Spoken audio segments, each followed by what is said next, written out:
मैं अभी एक बहुत बड़ी बात कहने जा रहा हूं, ध्यान से सुनना। मेरे पास इस सेक्टर के 3 बेहतरीन स्टॉक्स हैं। यह 100 में से 70 मैचेस में वो 2 पंच लगातार मारने के बाद तीसरी बार अपने घुटने का यूज करता है। लेकिन गवर्नमेंट मेनली 2 चीजों पे फोकस कर रही है। मैं आज आपको एक ऐसा सीक्रेट बताने वाला हूं जिसके बाद आप ये सवाल कभी नहीं करेंगे। जो मैं सेक्टर बताने वाला हूं ये मेरी पर्सनल फेवरेट है और ये सेक्टर आज की इस वीडियो में मैं आपको 5 ऐसे सेक्टर्स बताने वाला हूं जो आने वाले वक्त में तबाही मचा सकते हैं। एक बहुत बड़ा रीजन जिसकी वजह से आप आज तक स्टॉक मार्केट में पैसा नहीं कमा पाए वो इसलिए कि आप हमेशा अच्छे स्टॉक्स के पीछे भागते हो, जबकि असल में अच्छे सेक्टर्स के पीछे भागा जाता है। मैं अभी एक बहुत बड़ी बात कहने जा रहा हूं, ध्यान से सुनना। एक हाई ग्रोथ सेक्टर का एवरेज स्टॉक खरीदना कई बेहतर है एक एवरेज सेक्टर के हाई ग्रोथ स्टॉक खरीदने से। एक बार फिर से, एक हाई ग्रोथ सेक्टर का एवरेज स्टॉक खरीदना कई बेहतर है एक एवरेज सेक्टर के हाई ग्रोथ स्टॉक खरीदने से। रिसेंटली रेलवे और पीएसयू सेक्टर्स पागलों की तरह भागे और उसके सारे शेयर्स 2 गुना, 3 गुना, 5 गुना भी हो गए। जरा सोचिए कि क्या वो सारे शेयर्स इतने अच्छे थे कि वो सारे डबल हो गए? बिल्कुल नहीं। ऐसा इसलिए क्योंकि जब एक सेक्टर में ग्रोथ आती है तो उसके सारे शेयर्स भागते हैं। मैं आज आपको एक ऐसा सीक्रेट बताने वाला हूं जिसके बाद आप ये सवाल कभी नहीं करेंगे कि एक हाई ग्रोथ सेक्टर को पहचाने कैसे। किसी भी सेक्टर को हाई ग्रोथ सेक्टर बनने के लिए 3 चीज चाहिए। सबसे पहला है कि उसमें डिमांड बहुत हाई होनी चाहिए। देखिए, किसी सेक्टर में जितनी मर्जी पोटेंशियल हो, अगर उस सेक्टर में डिमांड नहीं है तो वो सेक्टर कभी ग्रो नहीं करेगा। दूसरा, उस सेक्टर में कॉम्पिटिटिव एडवांटेज होनी चाहिए। उस सेक्टर में कोई ऐसी बात होनी चाहिए जो किसी दूसरे सेक्टर में बिल्कुल नहीं है। इसका एक जबरदस्त केस स्टडी है इथेनॉल और पेट्रोल का कंपैरिजन, जहां इथेनॉल के पास पेट्रोल के मुकाबले 2 कॉम्पिटिटिव एडवांटेज है। पहला कि ये पेट्रोल से सस्ता है और दूसरा ये एनवायरमेंट फ्रेंडली है। अगर आपको इथेनॉल के 3 बेहतरीन स्टॉक्स के बारे में जानना है तो आई बटन पे क्लिक कर सकते हैं। और आखिरी चीज जो एक हाई ग्रोथ सेक्टर के पास होना ही चाहिए और वो है गवर्नमेंट सपोर्ट। अगर ये 3 चीज किसी सेक्टर के पास है तो उस सेक्टर के अच्छे स्टॉक ढूंढना शुरू कर दीजिए। तो इस लिस्ट का सबसे पहला सेक्टर है आर्टिफिशियल इंटेलिजेंस। आपको क्या लगता है कि आर्टिफिशियल इंटेलिजेंस सिर्फ चैट जीपीटी और गूगल बार तक सीमित है? AI is going to be the smartest thing ever. AI का सबसे बड़ा यूज पास्ट डेटा को एनालाइज करके एक पैटर्न बनाना है जिससे फ्यूचर प्रेडिक्ट किया जा सके। इसका सबसे बेहतरीन यूज एमएमए फाइट्स में होता है। कहा जाता है कि एक फाइटर ने अब तक जितने भी मैचेस खेले हैं उन सब का वीडियो एक एआई में फीड कर दिया जाता है और एआई उन सारे वीडियोस को एनालाइज करता है और आपको उस फाइटर का फाइटिंग पैटर्न बता देता है। जैसे 100 में से 90 मैचेस में वो फाइट शुरू होते ही सामने वाले के मुंह पे किक मारता है, या 100 में से 70 मैचेस में वो 2 पंच लगातार मारने के बाद तीसरी बार अपने घुटने का यूज करता है। और अगर इस तरह का पैटर्न किसी दूसरे प्लेयर को पता चल जाए तो उसके लिए उस प्लेयर को हराना कितना आसान होगा। आप YouTube और Instagram में जैसे कंटेंट देखते हो आपको वैसे ही कंटेंट सजेस्ट होती है और टेस्ला की सेल्फ ड्राइविंग कार एआई की बेहतरीन एग्जांपल है। साल 2027 तक इंडिया का आर्टिफिशियल इंटेलिजेंस मार्केट $17 बिलियन तक पहुंचने वाला है और हर साल इंडिया के एआई का मार्केट 25 से 35% तक ग्रो कर रहा है। लेकिन आपको एक प्रैक्टिकल बात बताऊं, इस तरीके की डिसरप्टिव टेक्नोलॉजीज बहुत ही तेजी से ग्रो करती है। जब 90s में पहली बार इंटरनेट आया तो रिसर्च हाउसेस का कहना था कि यह 25 से 30% के रेट से ग्रो करेगा, पर असल में इंटरनेट 100% के रेट से ग्रो कर रहा था। और आज के जमाने में जहां एक्सेप्टेंस और अवेयरनेस इतना ज्यादा है तो क्या आपको वाकई लगता है कि एआई सिर्फ 25-30% के रेट से ग्रो करेगा? मगर अफसोस की बात है कि इंडिया में कोई फुल फ्लेज्ड एआई कंपनी नहीं है। मतलब कोई वैसी कंपनी नहीं है जो एआई बनाती हो। हाँ, ऐसी कंपनी जरूर मौजूद है जो सॉफ्टवेयर बनाती है, साथ साथ एआई का भी काम करती हो या फिर अपने प्रोडक्ट्स में एआई का यूज करती हो। पर इसके बावजूद बिजनेस मॉडल और अर्निंग्स ग्रोथ को देखते हुए हमने 5 बेहतरीन एआई स्टॉक्स निकाले हैं। Tata Elxsi, KPIT, Persistent system, Saksoft limited और बॉश लिमिटेड। देखिए, मैं आपका ज्यादा टाइम नहीं लूंगा। मुझे पता है कि बीच में लाइक, शेयर, सब्सक्राइब करने से सभी को इरिटेट होते हैं, लेकिन फिर भी अगर आपको लगता है कि मैं आपको एक वैल्यूएबल कंटेंट दे रहा हूं तो एक मोटिवेशन के लिए इस वीडियो को लाइक कर दीजिए। अगर आपको लग रहा है कि अच्छे कंटेंट्स और भी आगे देखने हैं तो इस चैनल को सब्सक्राइब कर लीजिए और कमेंट तो बिल्कुल कीजिए कि आपको ये वीडियो कैसा लगा और फ्यूचर में आपको किस तरीके की वीडियोस चाहिए।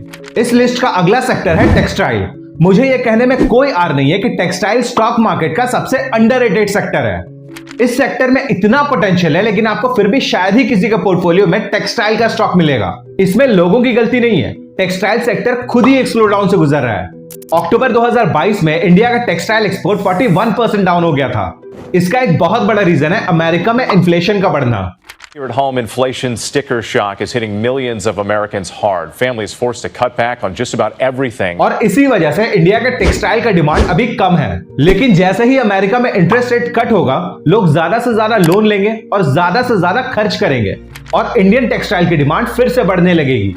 और रिसेंटली सियाराम के कॉनकॉल में बताया गया कि कॉटन के प्राइसेस और नीचे नहीं जाएंगे। और अब जो मैं कहने वाला हूं उसे ध्यान से सुनिएगा। ऐसी किसी भी कंपनी में इन्वेस्ट मत कीजिएगा जो सिर्फ कपड़ा बनाकर इंडिया में बेचती हो, क्योंकि खाली कपड़े का कोई वैल्यू नहीं है। कपड़ा एक कमोडिटी सेक्टर है। जो सबसे सस्ता कपड़ा देगा सबसे ज्यादा माल भी उसी का बिकेगा, और इतने कम मार्जिन में कोई कंपनी ग्रो कर ही नहीं सकती। इसके अलावा आपको वैसी कंपनी में इन्वेस्ट करना चाहिए जो कपड़े को वैल्यू एडिशन करके बेचती हो, मतलब शर्ट बना दिया, पैंट बना दिया, कोट बना दिया, इससे उनका प्रॉफिट मार्जिन बढ़ जाएगा। या फिर वैसी कंपनी जो अपने प्रोडक्ट्स को एक्सपोर्ट करती हो। मेरे पास इस सेक्टर के 3 बेहतरीन स्टॉक्स हैं, वेदांत फैशन, आदित्य बिरला फैशन और गोकुलदास एक्सपोर्ट। अगला जबरदस्त सेक्टर है इंफ्रास्ट्रक्चर। अगर टेक्नोलॉजी के बाद इंडिया को कोई फ्यूचर बन सकता है तो वो है इंफ्रास्ट्रक्चर। और यही वजह है कि गौतम अडानी एक के बाद एक सीमेंट कंपनी खरीद रहे हैं। और अडानी ग्रुप का प्लान है कि वो अगले 10 साल में इंफ्रास्ट्रक्चर के अंदर $84 बिलियन खर्च करेंगे। गवर्नमेंट ने इस साल के बजट में इंफ्रास्ट्रक्चर के अंदर 11 लाख करोड़ रुपए खर्च करने का प्लान किया है। याद रखिएगा कि अगर इंडिया को 5 ट्रिलियन की इकोनॉमी बनना है तो बिना इंफ्रास्ट्रक्चर डेवलपमेंट के वो बन ही नहीं सकती। इंफ्रास्ट्रक्चर एक बहुत बड़ा सेक्टर है और आपको अपने अगल बगल जितनी भी डेवलपमेंट्स दिखती है वो सब इंफ्रास्ट्रक्चर में आती है। लेकिन गवर्नमेंट मेनली 2 चीजों पे फोकस कर रही है, रोड्स एंड हाईवेज और लॉजिस्टिक्स। आपको एक बहुत ही सरप्राइजिंग बात बताता हूं। जब स्टीम इंजन का इन्वेंशन हुआ तो उसका सबसे ज्यादा बेनिफिट अगर किसी को मिला तो वो था लॉजिस्टिक सेक्टर, क्योंकि जो सामान प्रोडक्शन के बाद 1 महीने तक वेयरहाउस में पड़ा रहता था वो अब 1 हफ्ते में ही निकलना शुरू हो गया। इसलिए जब ज्यादा से ज्यादा रोड बनेंगे तो लॉजिस्टिक सेक्टर डेवलप होगी, जिसके वजह से सारे प्रोडक्ट्स का इन्वेंट्री डेज कम हो जाएगा। और 2027 तक गवर्नमेंट इंफ्रास्ट्रक्चर में 143 ट्रिलियन रुपीस खर्च करने वाली है। इंफ्रास्ट्रक्चर में कुछ बहुत ही अच्छे स्टॉक्स हैं, जैसे अंबुजा सीमेंट, इंजीनियर्स इंडिया, लिखिता इंफ्रास्ट्रक्चर, टीएसपी प्रोजेक्ट्स और केना कंस्ट्रक्शन। अगली सेक्टर है हेल्थ केयर। ये वो सेक्टर है जहां इंसान की जिंदगी शुरू होती है और वहीं पे खत्म होती है। पूरी दुनिया के हिसाब से इंडिया का हेल्थ केयर अच्छा और सबसे सस्ता है, इसलिए पूरी दुनिया के लोग इंडिया आते हैं अपना इलाज करवाने के लिए। और इसी वजह से इंडिया पूरी दुनिया में मेडिकल टूरिज्म के मामले में 10th रैंक पे है। जिस तरह से अर्बनाइजेशन बढ़ रहा है, लोगों की लाइफस्टाइल खराब हो रही है, इसलिए हॉस्पिटलाइज्ड होने वाले लोगों की तादाद 78% तक बढ़ गई है। और ये सेक्टर हर साल 17% के CAGR से बढ़ रही है। पर सवाल उठता है कि आखिर ये सेक्टर इतना तेज क्यों ग्रो कर रहा है। इस सेक्टर में ग्रोथ के 2 बड़े रीजंस हैं। पहला है कोविड-19। कोविड ने गवर्नमेंट को जोर से झंझोड़ा है कि अभी मेडिकल में और भी डेवलपमेंट बाकी है। और दूसरा है rising medical insurance. Medical insurance आने के बाद लोग इस बात से नहीं डरते कि अगर हम बीमार पड़ेंगे तो हमारा भारी भरकम खर्चा कौन उठाएगा। उन्हें पता है कि अगर हम कोई 500-600 रुपए महीने वाला भी पॉलिसी ले लें तो हमारा 10 लाख तक का इंश्योरेंस कवर हो जाएगा। और सिर्फ बड़े शहरों में नहीं, छोटे शहरों में भी हेल्थ केयर की डिमांड बढ़नी शुरू हो गई है। इससे हमें पता चलता है कि इंडिया में हेल्थ केयर की कितनी बड़ी अपॉर्चुनिटी है। और इंडिया में हेल्थ केयर से रिलेटेड 4000 से ज्यादा स्टार्टअप्स खुल चुके हैं। अर्निंग्स ग्रोथ के लिहाज से मेरे पास 3 बेहतरीन स्टॉक्स हैं, KMC speciality hospital, Hemant surgical और नारायणा हृदयालय। अब जो मैं सेक्टर बताने वाला हूं ये मेरी पर्सनल फेवरेट है और ये सेक्टर है ऑटो एंसिलरीज। ध्यान रखना, मैंने ऑटो सेक्टर नहीं कहा जिसमें गाड़ियां वाड़ियां आती है। ये ऑटो एंसिलरीज है, यानी कि गाड़ियों के स्पेयर पार्ट्स। अब बिल्कुल ध्यान से सुनना, मैं एक बहुत ही इंपॉर्टेंट बात बताने जा रहा हूं। आपके शहर में लेस चिप्स बेचने वाली कितनी दुकान है? आप कहोगे शायद 100 से भी ज्यादा, लेकिन वो सारे दुकानदार अपना माल किसी एक ही जगह से लेते होंगे जिसे हम डिस्ट्रीब्यूटर कहते हैं। और इंडिया के सारे डिस्ट्रीब्यूटर अपना माल यानी कि लेस के चिप्स लेस बनाने वाली एक ही कंपनी से लेती होगी। तो आप देख रहे हैं कि जैसे पीछे जाता जा रहा है, कंपटीशन कितना कम होता जा रहा है। कई सारे रिटेलर्स अपना माल कुछ डिस्ट्रीब्यूटर से लेते हैं और वो कुछ डिस्ट्रीब्यूटर अपना माल एक ही कंपनी से लेते हैं। अच्छा, इन तीनों में सबसे ज्यादा प्रॉफिट कौन कमाती है?